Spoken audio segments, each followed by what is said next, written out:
दोस्तों, मैं हूं रणधीर सेंगर और स्वागत है मेरे चैनल में। अगर अभी तक आपने बेल आइकन नहीं दबाया तो बेल आइकन जरूर दबाएं। दोस्तों के साथ, सगे संबंधी और रिलेटिव के साथ वीडियो को शेयर करें, लाइक करें, कमेंट करते रहें। मैं आपको आज दो चीज़ों को एक साथ मिला के चर्चा करूंगा पॉलिटिक्स पे। पंजाब में जो सिख है, कम्युनिटी है, उनके साथ, और जो मुख्तार अंसारी का केस है उसको कैसे जोड़ के मैं देखता हूं, ये आपको आपके सामने रखूंगा। उसके बाद आप पे छोड़ूंगा कि इसका एनालिसिस जो मैंने किया वो सही है गलत है। कमेंट बॉक्स में जरूर बताइएगा। दरअसल बात ये ऐसी है कि आप लोग, जितने लोग दोस्तों जानते हैं, वो जानते हैं कि 1984 में इंदिरा गांधी जी जो अपने प्राइम मिनिस्टर थी, उनके असामयिक जो बोल सकते हैं, जो उनके साथ घटना घटी, उनका देहांत हुआ, उनको जिस तरह से मारा गया, उसके बाद से सिख दंगा हुआ दिल्ली में, और उस दंगे के हिसाब से काफी सिख भाई मारे गए। इस सिख भाई जो बहुत क्षुब्ध थे ऐसा। लेकिन मुझे एक चीज पे समझ में नहीं आई कि जब सिख भाई ये मानते हैं कि कांग्रेस के राज में और राजीव गांधी के कथन के हिसाब से जब बड़ा पेड़ गिरता है तो धरती हिलती है, तो अगर इंदिरा गांधी के गिरने से और धरती हिलने से इतने सिख भाइयों के हत्या हो गया, या बोल सकते हैं कि जो दंगे में उनका जान मान का नुकसान हुआ, तो इसके लिए वो अगर जिम्मेदार कांग्रेस को मानते हैं तो आज तक मुझे समझ में नहीं आया कि फिर वो कांग्रेस को वोट कैसे देते हैं। ये समझ के परे की बात है। पंजाब में आप देखिएगा तो जो सिख कम्युनिटी के लोग हैं हमेशा बेअदबी, गुरु ग्रंथ साहिब के साथ गलत हो, मतलब वो कम्युनिटी के साथ अपने जुड़े रहते हैं। उनको लगता है कि उनके कम्युनिटी के साथ अगर कोई जाति हो रही है तो उसके लिए भी खड़े हो जाते हैं। लेकिन जब ये मानते हैं तो फिर कांग्रेस को कैसे वोट करते हैं, कैसे सपोर्ट करते हैं, ये मेरे समझ के परे की बात है। कुछ दिन पहले एक मैसेज आया कि शायद जो मध्य प्रदेश के पूर्व सीएम है कमलनाथ, तो अपने जो बेटे हैं उनके साथ वो बीजेपी में शामिल हो सकते हैं, जिसकी वजह से बीजेपी के जो एक बोल सकते हैं प्रवक्ता है दिल्ली के, तजिंदर पाल सिंह बग्गा, उन्होंने इसका विरोध किया क्योंकि वो सिख दंगे में अभियुक्त है, उनका आरोपी है। तो इसलिए उनको कि अगर वो आएंगे तो अच्छा नहीं होगा, और वो बीजेपी उनको आने भी नहीं देगी क्योंकि ये अभियुक्त है, उससे सिख लोग नाराज हो जाएंगे।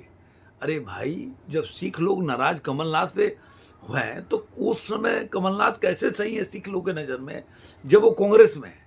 बीजेपी आते ही वो कैसे सिख विरोधी हो जाएंगे, ये समझ के परे की बात है। तो ये सिख भाइयों के लिए मेरा एक क्वेश्चन था। दूसरा क्वेश्चन है अजय राय के लिए। अजय राय, जब कृष्णा राय थे, उनके ब्रदर का हत्या मुख्तार अंसारी ने किया, तब से लेकर आकर आज अजय राय को देखिए, उन्होंने तरह तरह के कस्में खाई कि मुख्तार अंसारी ये नहीं करेंगे तो चोटी नहीं काटूंगा, ये सब है। लेकिन वो हर उस पार्टी में रहे जिसमें मुख्तार अंसारी को सपोर्ट किया जाता है। वो उस समय भी जो कांग्रेस में थे जब मुख्तार अंसारी भी थे।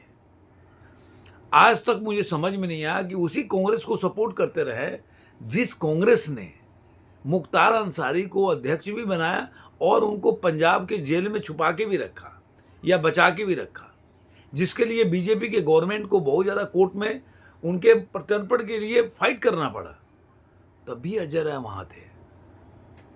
ये कौन सी लॉजिक है, ये कौन सा कसम है कि मैं तो कसम खा रहा हूँ कि मुख्तार के विरोध में हूँ, लेकिन मैं बिरयानी चावल साहब मुख्तार अंसारी के साथ ही खाऊंगा। ये मेरे समझ के परे की बात है। किस तरह का पॉलिटिक्स है।